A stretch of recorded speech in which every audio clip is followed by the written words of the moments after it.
Alright guys, welcome to School Detention here on 90.3 WR Law. You're here with Devonn. And Pierce. How you doing today, bro? Good. Good, bro. Thank you guys so much for tuning in. We got a lot to talk about. Now I'm gonna tell you guys right now, if you're listening for in-game spoilers, you're not getting them. I'm respectful. You're gonna wait a week, minimum week. One, because Pierce hasn't seen it yet, but two, it's just the right thing to do. It's just the right thing to do to at least wait a week, because at that time, if you haven't seen it yet, then you're just behind. You know, it's only been 2 days since the progress came out, so yeah, it'd be kind of unfair if I spoiled it now. But that's one of the best movies I think I've ever seen, ever. Really? Ever, man. Just fight scenes, storyline. They tie up a bunch of loose ends. Stop talking about it. I wasn't gonna say the details. I don't want to hear. For sure. Guys, what we're gonna start off with right now is positive news. Now, in a world where negative news is constantly highlighted, we like here on the show like to talk about positive things to keep everybody's minds fresh. Now, one idea that I like, this is relatively small. A school in New York, their vending machines, instead of giving out junk food, they give out books. And even though that seems so simple, that idea is so dope to me, because vending machines, we go to them a lot, and it's really to poison our bodies if you really look at it. And I'm guilty of it. We are like guilty of it with junk food, chips, Skittles, Twix, whatever the case may be. But to get a book out of a vending machine to educate these kids, and I think it's a great idea. Yeah, I mean that's a good idea, as long as it gets used. Yeah, true. I don't know the specifics about it. Are they paying for these books, or are they just giving them out? So the way it works is that they have to accomplish a certain goal with the teacher, and I may get this wrong. Now, once they accomplish that goal, the teacher gives them a 50-cent credit. The teacher gives them like a little 50-cent credit to take to the vending machine. The vending machine then dispenses a book. Right. Okay. I mean, well, what grade is this, like elementary school? This is elementary school, yeah. Okay. Well, I can see it working. It really depends on the kind of environment they put these kids in. If they show that reading's fun, and if they make it something that they want to do, then that's a dope idea. But if they're putting this in high school, you know what I'm saying? It's right. Get a book out of them. But no, it's a dope idea though. Super dope, especially for younger kids. Hopefully it instills in them that reading is actually something that's good for you and that you should continue to do at all times. And unlike, I feel like our generation. Oh, we suck. No, I don't read books, man. I really want to. I've been trying to get into audiobooks though. You feel me? Yeah. So because reading, I don't know what it is. Just sitting down and reading a book just gets boring sometimes. Yeah. I guess it depends on the book, but audiobooks are super dope. They are dope. Super dope. It's just one thing about reading a book is that when you get older, you don't have as much time as you did as a kid to just sit down and do whatever. So sometimes you have to go and, actually make an effort. That was your jacket. Oh gosh, I thought we had a dose of this session. Make an effort to actually go and sit down, make time to read a book. Or if I have an audio book, I could be driving, listen to it. You be driving, you could be working out, you could be cooking, you could be cleaning, you could be doing whatever. Just sit on. So. Absolutely.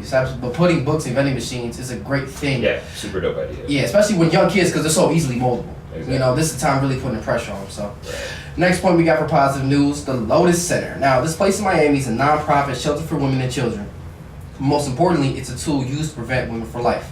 Now, in the statement, one of the donors for the Lotus Center, David Center, says the culinary center really spoke to our heart because it teaches women skills that they can go out and be gainfully employed. It's got all the bells and whistles so that people who graduate or emerge from this problem have more than just food skills, food safety skills, and they can work in some type of can work in some of the highest. It's funny because I misspelled it. I read that too. I was like, what? I misspelled it. That's the funny part. They can work in the highest end of hotels and restaurants in Miami. Now, the thing I like about this is that it's taking women and children who've been in tough situations. It's beyond just a shelter. They're taking them in and teaching them things. I think the key to anything in life is teaching them. That's with kids, with inmates who have spent the majority of life incarcerated. Teaching is the key. That's why I really rock with this. Yeah. Is it just food skills that they're teaching? I believe so. Actually, no, I take that back. In another statement from the executive director, Constance Collins, we provide a home and wraparound support system, child and family therapies, including counseling, group counseling to job readiness training. All the skills, expertise, and confidence and self-esteem that enables you to be prepared to put the works in and build a new life. So it's just all types of different skills. Correct, absolutely. That's super dope, especially for, I'm assuming a lot of younger moms, in various situations are going there, may not have, the most experience doing whatever. So that's a really great place to give them a safe environment to learn, so they can watch their kids and still get skills so that, like you said, when they get out of that, they can go and apply for good jobs, not just basic, meaningless jobs, but actual jobs that can support them. So I think that's super dope, and it should be done more. It might be being done more. I don't know, 100% where other types of soldiers are doing, but that's just really dope to hear. It is. It's super dope to hear. And I think what people understand is that it's a type of mindset. I talk to kids, and I'll talk to somebody, and they'll say, hey, I just got a job and get $15 an hour. Man, I'm so happy, and that's great. And that's cool. That's great. But I think sometimes where we go wrong is that we look at that $15 an hour job, especially in the black community. We see that, oh, I'm making $15 an hour, I made it. You really didn't. And I don't mean to crap on anybody, but to think that their mindset is just that $15 an hour is like the goal, there's way more you can achieve. Yeah, I guess it's just opportunity, you know, like you were saying, a lot of kids, whether it's the black community or just the poorer communities around the country. Yeah. I mean, even I feel like 15 is high. Like people get happy over $12 an hour, you know, which is, it's cool that you got it, right? You know, but a lot of people do kind of just bank on that, like, all right, bet I'm making this, like I'm good. Like no, like if anything, you should be using this job as a stepping stone to get to something bigger. Whether it's an entrepreneur role, making your own business, or trying to pay for school, whatever the case is, but you should always be trying to better yourself. Yeah. And making, I guess, as much money as you want. You know, I mean, if 12 is cool, then cool. You know, do your thing. But yeah, that shouldn't definitely be the ceiling. You know, there's so much more that can be accomplished.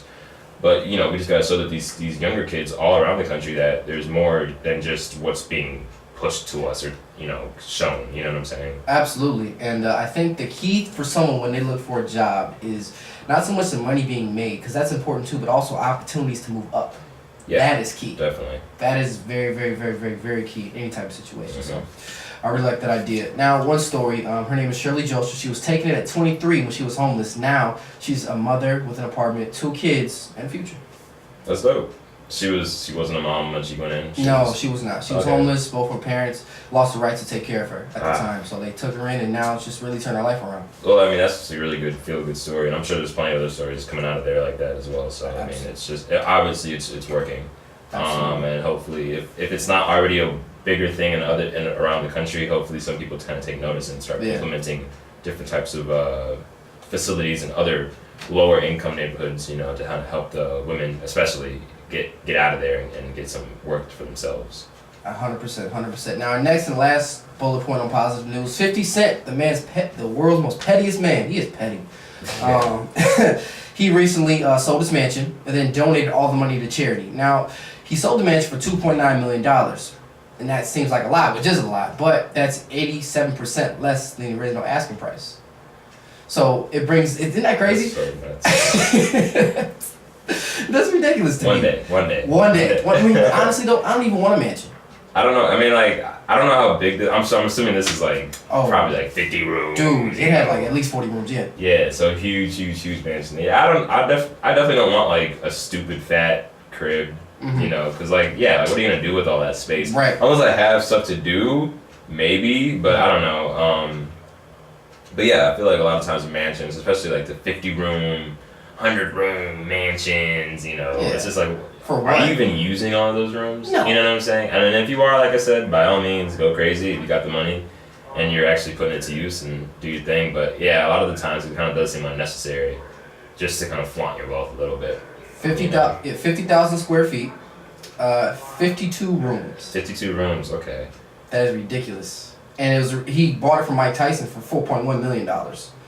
And that's a record for the town that they're in. I just don't understand. My thing is, if I have a mansion, one, I'm kind of a scaredy cat. So for me, I'm gonna be paranoid if someone's trying to get in my house. Because if I'm on one side of the house, how do I know someone's not? Then I gotta pay for security. That's more money out of my pocket. Or if I could just get me a nice 4 or 5 bedroom house with a nice lawn, I'm straight. I feel like that would have more of a chance of getting broken into than a mansion. Though. You gotta think about where the mansions are located. They're not in the bad parts of town. True. You feel me? They're with all the other rich people, probably gated community. You probably got security that watches the whole neighborhood. You know what I'm saying? So like, and you're probably gonna have like cameras. You're gonna have the top-notch security system in your crib. So like, there's probably a better chance of you getting broken into if you just had the 4 or 5 bedroom house living in like a normal neighborhood, but people know you got money.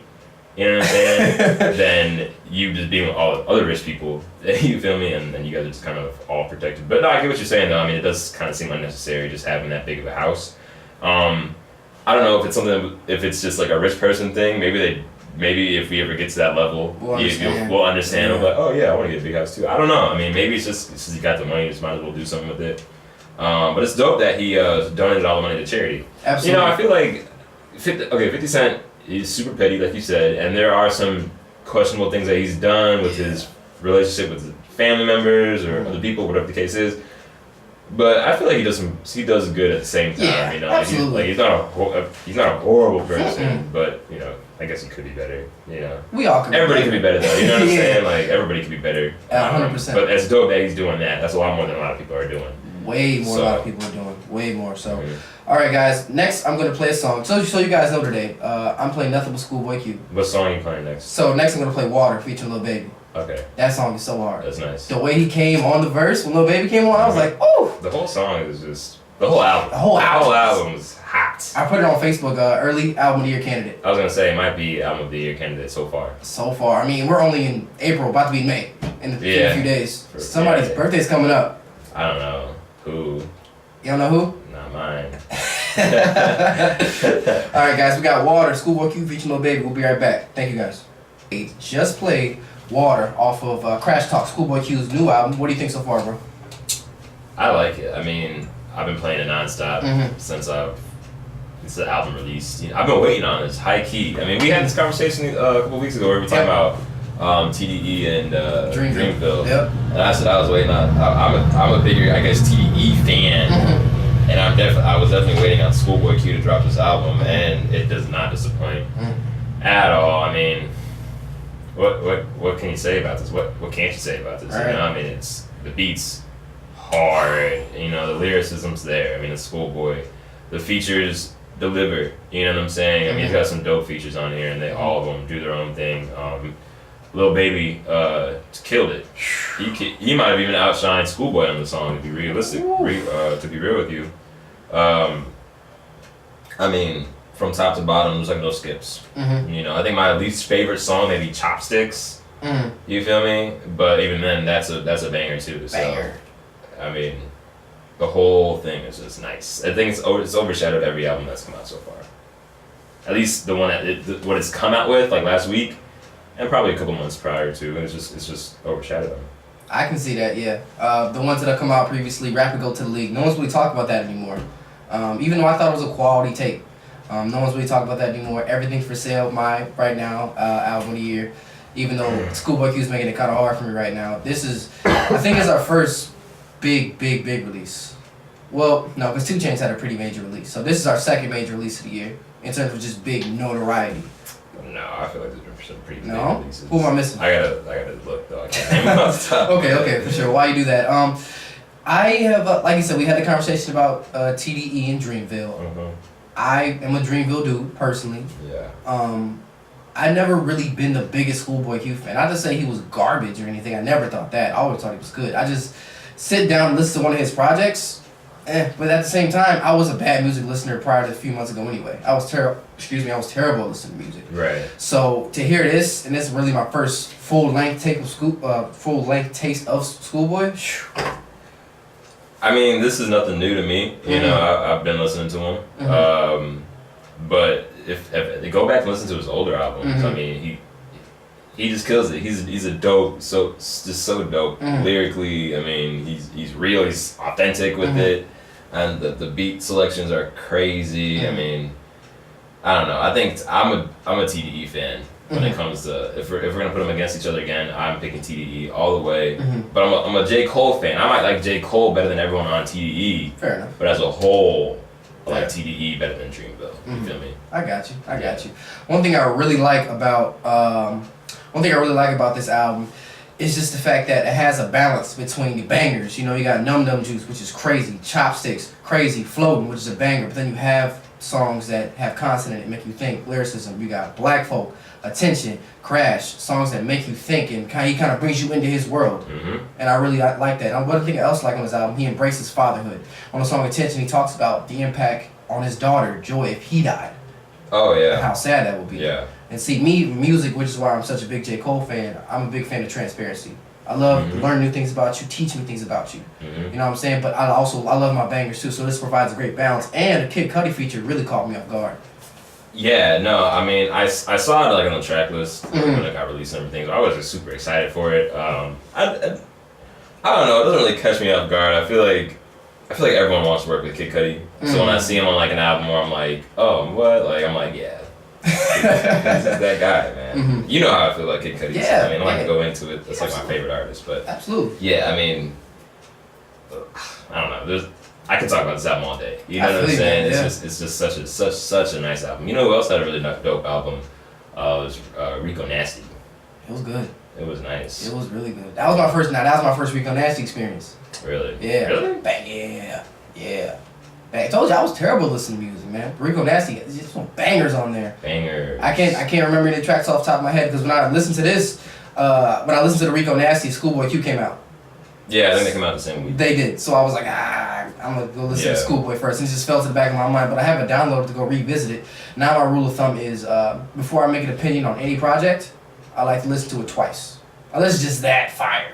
Unless it's just that fire, right. I like to give myself 2 listens. This one, I took my 2 listens on it. I love it. I've got to digest every single track. Lies is one of my favorite songs on there. Black Folk, Floating. Oh gosh, that beat is crazy. Dangerous, Crash, Water, Attention. You got. That's what like you're gonna list all of them. You're gonna name all the songs if you keep them going. I know. They're all just dope. I mean, yeah. Let's move on, man. We're talking about this album too much. We're saying the same things over and over. It is. Now another album that dropped that I really liked was Pivot Gang. You Can't Sit With Us. Yeah, that was decent. I definitely want to listen to that more. I know a lot of you told me about it. I had a couple other people tell me about it too. But from what I heard, it was nice. It's tough. It was nice. It's super tough. The production on this is very clean. This is my first experience really dealing with Pivot Gang. It's funny because I put you on the album. I sent it to you, but then you put me on Saba. And if I didn't know Saba, I wouldn't know this. Oh yeah. Like you literally, I think I just got back from LA, or was it Portland?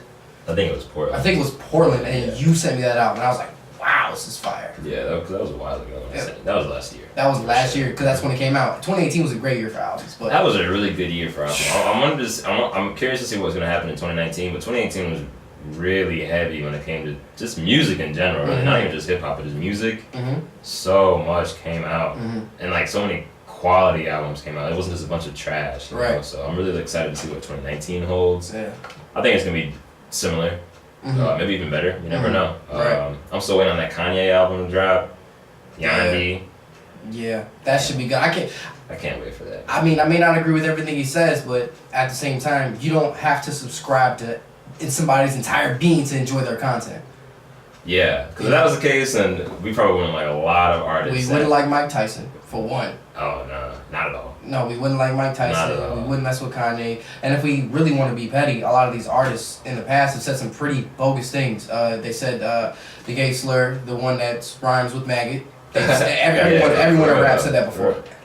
And not even just hip hop. If you're talking about even before hip hop, just in music in general, just a bunch of the bigger stars were just kind of like, I mean, they did a lot of questionable things. You know what I'm saying? And maybe it's not even their fault. You gotta think about the money, the fame, drugs play a big role. Like, I mean, look at Ray Charles. Ray Charles was heavy into, I think it was like heroin.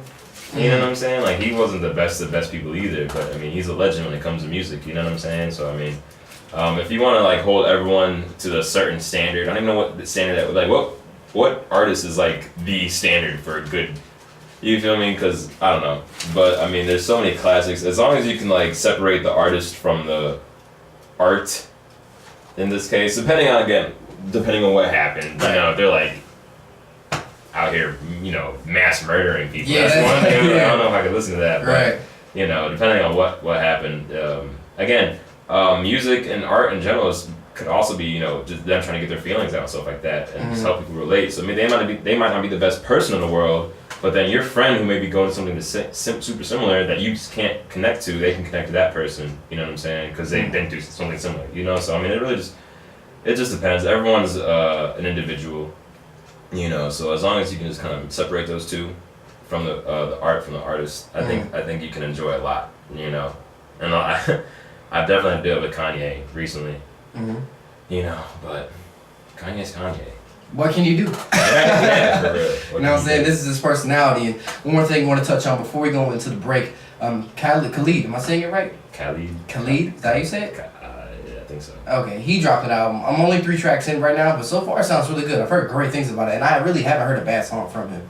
Yeah, I haven't either. I mean, I like his music, so I did listen to it, a couple of tracks when it came out. I gotta listen to it again. I feel like once the summer hits, I'll probably listen to it a lot more. Mm-hmm.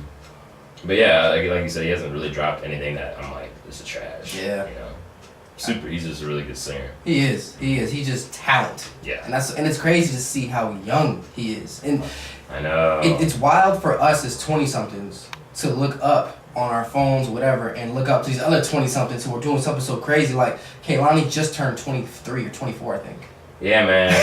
Like, sometimes I be looking at them, oh man, like, what am I doing? Right, what am I doing with my life? They're over here making hits. I'm over here working a minimum wage job, you know. But I mean, you know, everyone has their time. Absolutely. I'm sitting there like, I suck, man. What am I doing? I'm still my parents' house. I'm a bum. But anyway, we're going to take a quick break, guys. We'll be right back. Thank you guys so much. 88.3 FM. Nuts, bro. Yeah. Like, I'm kind of excited. And I read something the other day that said the playoff ratings are down by a very big number because LeBron's not in the playoffs. But I don't see that happening because these playoffs are going crazy, especially. I like these playoffs more than when LeBron's in the playoffs. I'm telling you, now it's actually up for grabs who's going to come out of the East. Yeah, pretty much. I mean, when LeBron was playing, it was, okay, well, it's going to be the Warriors and Cavs again. You know? There was no like, oh, who's gonna come out? You know, now it's like there's actual.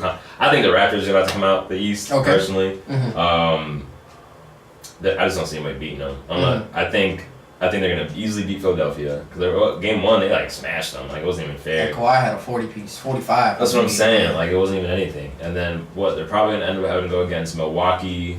Well, I don't know because Celtics just ran through Milwaukee too. I don't know. It might be Toronto and Boston. Yeah, that'd be pretty good. It would be. I think so. I still think the Raptors are gonna come out the East though. Okay. I think that the Milwaukee and Boston series is interesting. That one's up in the air right now because Milwaukee has so much potential, and it's in game. There's first 4 games, and it's only game 1 in the playoffs. Aren't they? They're missing somebody. Someone's injured. On Milwaukee for like the first 2. Milwaukee. For like Malcolm Brogdon. Yeah, so if not Milwaukee, but if Boston can take these 2 games and get up 2-0 on them, that'd be it's a big advantage. Big advantage. Weren't they in Milwaukee too? They were. Yeah, so I mean, I don't know. Exactly. It's tough to say, but the playoffs are different than regular season. You know, and it's just interesting to see how the changes in terms of intensity, mindset, strategy. Like, if you know basketball, you got to send so much more behind it. Oh, yeah. And it's really interesting to see how these teams are going to play each other. Personally, like I said, the series is still early. I think that Boston does have a good chance to take it. I think they're deeper than Milwaukee. But, you know, they did a good job defensively of stopping Giannis. What they would do is as Giannis would come down in the break, they would make a wall of 3 because all Giannis points are in the paint because he's not a very good shooter. Right. So they would do is they would just make sure they have 3 people to front him so he can't get in and have to pass the ball over somebody else for an outside shot. Yeah. And if they continue to do that, then they'll win the series, I think, because Giannis is their main breadwinner. But then it's going to take other people in Milwaukee to step up as well. That's true, and it really depends on if other people in Milwaukee step up, you know, because if they're going to play Giannis like they've been playing him, and limiting how much he can do, then I think Boston will probably easily take the series. Yeah. Just because, like you were saying, like, not that Milwaukee's a bad team at all, but I mean, you take out Giannis, I don't think they're not nearly as good as, you know what I'm saying, with him. And plus, Horford was just playing him so well. I mean, I saw one highlight where he blocked him 2 times. Yeah, he blocked in him one possession. Yeah, and then I was just like, come on. Like, so if Al keeps playing like that against Giannis, I think the Celtics can definitely take the series. I'm telling you right now, if I get my shot blocked like that, I'll come back up swinging. I'm knocking you out, bro. That's crazy. And it's funny. I was actually hooping the other day, and a guy was going up for a layup, and I swung my arm down trying to knock the ball off. I fouled him. My bad. But I guess I didn't swing hard enough, or dude was stronger, or I'm a lot weaker than I thought, or whatever, bro. Yeah. I lifted off the ground. so like I swung down. He had the ball in 2 hands. And he lifted you up. And I swung down his arm. I was like, smack, and then I went off the ground. Next thing I know, I was on my back. You fell? I got lifted. I got dropped. Oh, man. Yeah, it was crazy. He didn't even look that strong. Maybe I didn't swing hard enough. But I was just like, yup. Yeah, I don't know what happened with that. And I had hang time, bro. That's embarrassing. That's so embarrassing. We won the game. I don't care, but it was so embarrassing. Yeah. I was mad. I'm like, dang, that's crazy. I need to get the I've never seen that before. I didn't either. I didn't see it on any level, bro. Yeah. But it makes sense, like the mechanics the way it happened. Anyway, I guess. I don't think it does make sense. I mean, well, enough about me being garbage at basketball, but I like Boston and Toronto in the Eastern Conference Finals. I really like that. That'd be a great matchup to see. Boston overall is just a really good team. Brad Stevens is a great system. They got Jason Tatum, Jaylen Brown, Al Horford, Marcus Smart, Marcus Morris, or Markieff. That's Marcus Morris in Boston, I think, because the other one's in OKC. He's out of the playoffs now. I think Boston has a really good chance. Plus, Kyrie's hungry. Kyrie's hungry, but then you got Kawhi on the other end. Kawhi's just a different animal, man. He just makes it look so easy. Like I see Westbrook playing, and he's you can see it in his face. Kawhi's just no emotion, just dribbling down the court. You know, dropping 45 on people, like it's not even breaking a sweat. I'm just like, you can't be doing that. And then like his defense is just, I don't know, man. But the Raptors are just playing really well. They are. Despite that one game from Kyle, where I think he didn't score anything. Yeah, he went 0 for 7 in the game 1 against Orlando. Yeah, but then clearly, he's turning around now. But I think if Toronto keeps playing like they've been playing, offensively more important, defensively, I think they can make it all the way to the finals at least. Absolutely. Yeah, definitely. But like you were saying, Boston, Toronto, that's gonna be a great. I think they're gonna make it to the Eastern Conference as well, and that's gonna be a great matchup. Definitely, I agree. Can't wait to see it. Now, switch to the Western Conference. The big story we got to talk about is Dame Lillard. That boy, a dog. Oh, yeah. I mean, what else? Dame. What else is new? But I feel like now he's getting more attention with that shot than anything. Oh, yeah. And it's not his first buzzer beater in the playoffs. And not even the first round, because 4 years ago, I remember it was prom night. And I got home, my dad was watching the game, and I just walked in on that Texas T play where he shook Chandler Parsons off, caught the ball, just pulled it up. And that's like the textbook buzzer beater in your backyard. You shoot the ball up, the buzzer hits while the ball's still in the air, and all you hear is just but this shot here was something different. It was pretty disrespectful, and it really was, honestly. But I mean, OKC was like low-key disrespectful to Dame anyway, so it was like almost like he was playing with a chip on his shoulder. Oh, absolutely. He doesn't get the credit he deserves, as far as I'm concerned. He's at a All NBA first team season, in my opinion. I mean, that's not even debatable. And just the way he controls the game, scoring, taking it over. He's like the epitome. He and Steph are like the epitome of the scoring point guard now. He's Steph Kyrie. I mean, we have a lot of scoring point guards, but for those who may not know their basketball history, basketball has changed over the years. It hasn't always been point guard scoring. Back in the day, it was more light on 2 guards, 3 guards, and centers. Now, centers aren't even the best players on the team anymore. It's guards now. For real. So that to me just really reminds me of the fact how much this game has evolved. To see somebody 6'2", 6'3", just going against these guys 6'7", 6'8", dominating. Yeah, and then that reminds me. I think it was last show we did. You said that Russell Westbrook is people need to start saying that talking about him being the best point guard ever. Yes. But then you got to think about what's the role of a point guard? You know what I'm saying? Then you got to think about how people back in the day were playing, how Magic Johnson were playing, Stockton were playing, all of them, to now, who has like the assist record? John Stockton. Is John Stockton? Yeah. So you could argue that he's the best one just purely off of what a point guard's supposed to be doing. Right. You know what I'm saying? So it just depends. But yeah, I mean the game's evolved so much from what it was and what it was supposed to be to what it is now. It is pretty nuts. But yeah, you were saying that Curry and Dame were the scoring point guards of today. Those two for examples. I think so. I mean, there's so many other scoring point guards out there. I think so, yeah. Just in terms of, those are 2 examples just came to my head. There's so many. Yeah, definitely. But no, those 2 are probably the best ones. You know, you do got Westbrook, who just kind of goes on a tear and just gets a bunch of stats. Yeah. But it doesn't always necessarily translate to wins. Correct. So yeah, but I would probably take Lillard and Curry over any other point guard right now. Yeah. If you talk about just scoring point guards. Yeah, because I mean, we know Steph Curry. That goes without saying what he can do in a game, and I feel like the world is finally seeing. I mean, the world knows what Dame Lillard can do, but now we see it.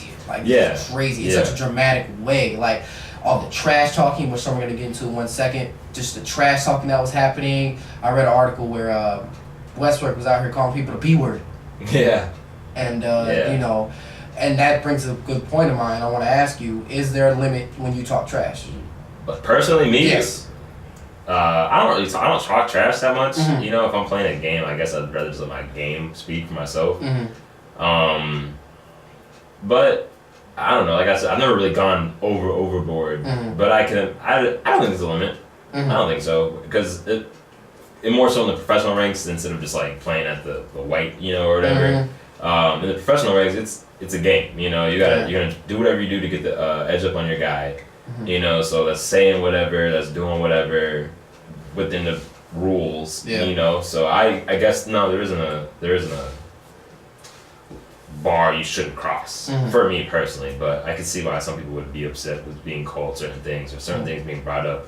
You know, but if you get upset, just play better than that person. Yeah. You know, like don't let it get to you. Mm-hmm.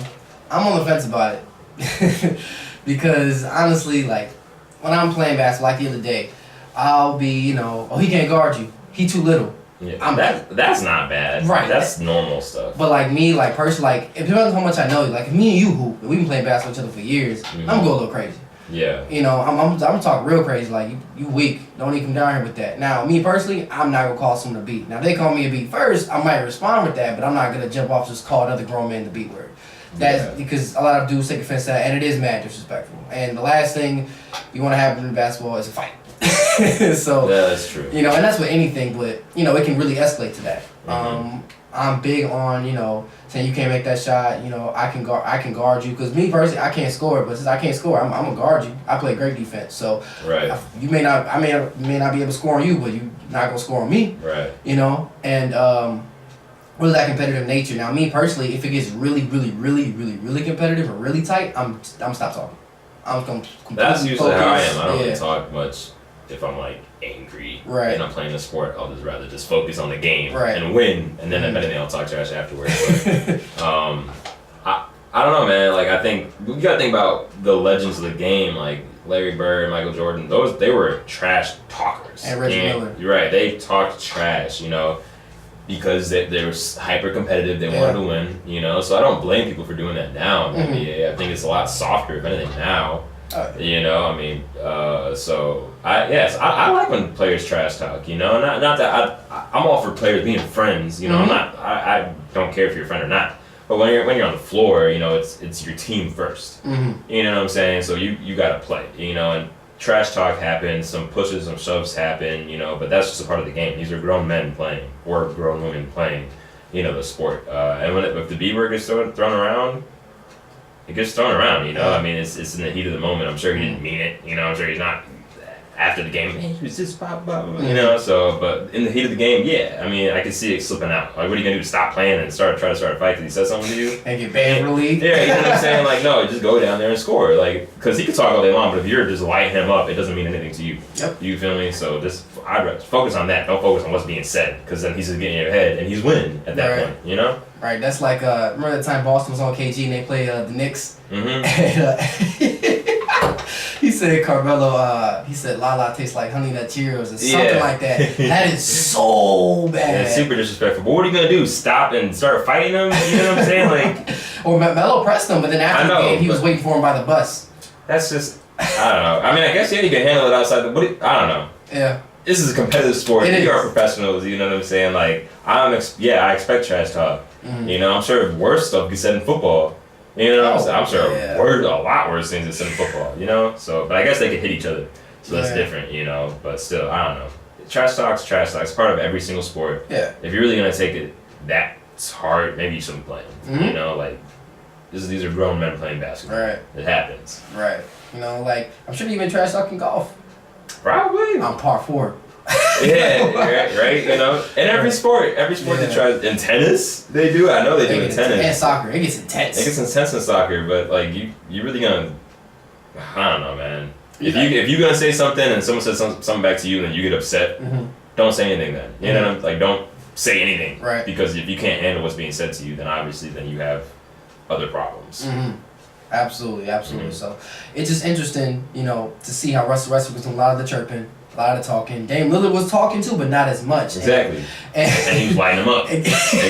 That's what I'm saying. And he won the That's what I'm series. saying. Yeah. If you do that, that's so much. That makes so much more of an impact on not just that person, but how everyone else sees you, then if both of you are just arguing back and forth, blah, blah, blah, then end up fighting, then end up getting ejected, and then you both are out the game. Over words. You feel me? So if someone's saying something, just light them up. And they're just gonna look so trash for talking and not doing anything. So I think Dame definitely took the right route in that debacle. Oh yeah, I mean, plus on top of that, now he really put a crack in Russ's legacy because Russ has not made it past the first round since KD left. I know. And Russ is a stat stuffer, and I still stand by where I'm at, even though I think he needs to win more for us to really put in that conversation. I still stand by my point, but now it's just like, man, you did all this woofing, you did all this talking, can't get out the first round. You had Carmelo last year and Paul George. You had Paul George this year. You had a great team. You're a great player. Russell Westbrook's a great player, but now you need to focus and win. Yeah. Well, I mean, I guess it just depends on if he's, and I don't know if he's like trying to get triple doubles, if he's like purposely just like, that's my goal is to get triple double stat padding, this and that. But if that is what you're trying to do, you need to cut. It's been 3 seasons in a row you averaged. All right, cool. No one else has done that. You got that record. You know what I'm saying? Now let's just focus on winning. Yeah. Do what you need to do to win the game. Whether that's averaging 20 assists a game or whether that's scoring. Whatever you need to do to win the game, make the players around you better.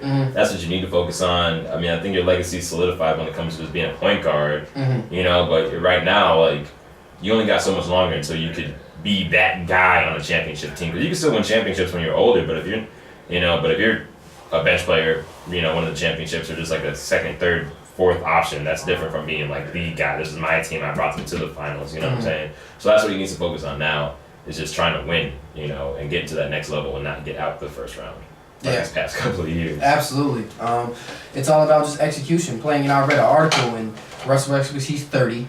That's not old. That's not old at all. It's not old at all, and I thought his article was kind of premature to say that his time is up and this is. I don't think so. I mean, obviously, I think he takes care of his body. Yeah, so, but now one thing I did like about the article that they said is that for that style of play, it definitely can limit your career. He plays a very hard brand of basketball, like D Rose in a sense. You're ground and pound, you're always on the go, jumping high, twist turns, all that kind of stuff. So it does make sense. Maybe they meant his body wise. 30 and maybe 30 in basketball terms, where that style of play is like 35. I don't know. He still moves great to me. Yeah, it doesn't really look like he's lost a step to me. At all. I get what they're saying though. Like eventually, if you play like that, your body just won't be able to hold up anymore. Yeah. So you gotta change the way you play. But yeah, I mean, he is getting up there in years. I guess. Excuse me, but for basketball terms, like 30 is getting older. No, I feel like people. What's the average age of people coming into the NBA now? Like 20? 19, 20, which is just crazy. Yeah. So if you're in there for 10, 11 years already and you're 30, you want to play for another 10 years, you want to play for another 5, that's a long time, not everyone wants to play like that long, Like, there are certain players that can. You just had Dirk that just retired after 21 seasons. And D-Wade at 16. D-Wade, Vince Carter's still going strong. 40, Jesus. This is nuts, man. So and he's coming back next year. God, I know. But I mean, he's playing, so I mean. Yeah, that's all that matters, I get man. it. It's crazy. It's crazy. Dude's dunking like it's not even a problem. I know, and you would hate to see somebody that old and knock on wood, I don't want to jinx the man, to go out with injury. Happened to Shaq, he tore his Achilles.